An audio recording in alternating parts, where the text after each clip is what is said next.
Agora nós vamos falar sobre alguns comportamentos apresentados no autismo. O número 1 que eu quero falar, o primeiro, é sobre usa pessoas como ferramenta. Muitas vezes você vai propor uma atividade para a criança ou você vai colocar algo na frente dela e ela espera que você faça por ela. Eles estão bem acostumados a essa questão. Alguns chegam a tentar e outros simplesmente olham e estão acostumados, talvez até a se fazer comunicar dessa maneira. Pegar a mão da pessoa e levar aquilo aonde ele deseja. Muitos deles estão acostumados a você fazer por eles, ou se não, eles se comunicam através da sua mão. Por exemplo, uma criança que quer um Danone da geladeira. Ele vem até mim ou vai até outra pessoa, pega a mão da pessoa e leva até a geladeira. Então, assim, uma das características que se apresentam no autismo é essa. Ele esperar ou que façam por eles, ou usar a sua mão para que você pegue algo para eles. Usar a sua mão como ferramenta.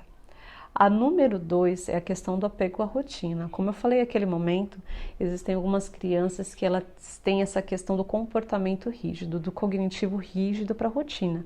Então, assim, toda vez que ela tem uma rotina que é visual, uma rotina em mãos, ela consegue se organizar de tal maneira que ela sabe o que vai acontecer naquele momento. Então, assim, ela precisa de uma rotina para ela se organizar. Esse é o segundo comportamento.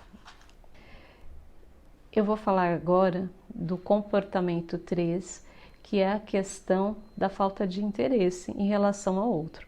Ele não busca essa questão da socialização e da interação aos pares. Ele apresenta essa dificuldade de buscar o outro para poder brincar ou para fazer algum outro tipo de coisa. Quando eu falo outro, eu estou falando de crianças da mesma idade, tá? Como existe essa relação com o adulto, da dependência dele pegar a nossa mão, geralmente, como adulto, e apontar para o que ele quer, o maior interesse dele, geralmente, é a nós adulto mesmo. E tem uma outra questão também, que é o comportamento 4, que é a questão de apegos a objetos, ou inapropriados, ou de maneira inapropriada. Por exemplo, tem crianças que pegam um carrinho para brincar e ao invés dela fazer o movimento adequado da função correta, que seria o carrinho andar, ela olha, ela vira o carrinho de cabeça para baixo e fica girando as rodinhas. Ou se não, vou dar um exemplo de um atendido que eu tive. Ele gostava muito de colecionar pedacinhos de pau. Aquilo de alguma maneira trazia alguma segurança para ele. E ele sempre verbalizava para mim, e todos os dias que ele ia para terapia, ele aparecia com essa questão de um pedacinho de pau. Então, assim, muitas vezes eles terão apegos a objetos inapropriados e também eles podem ter apegos a outros objetos, não dando a função correta para esse objeto, ok?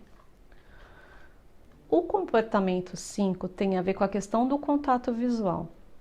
Muitos deles não conseguem manter esse contato. Muitos deles ou abaixam os olhos ou eles mudam a direção do olhar. Eles apresentam essa dificuldade e essa resistência também.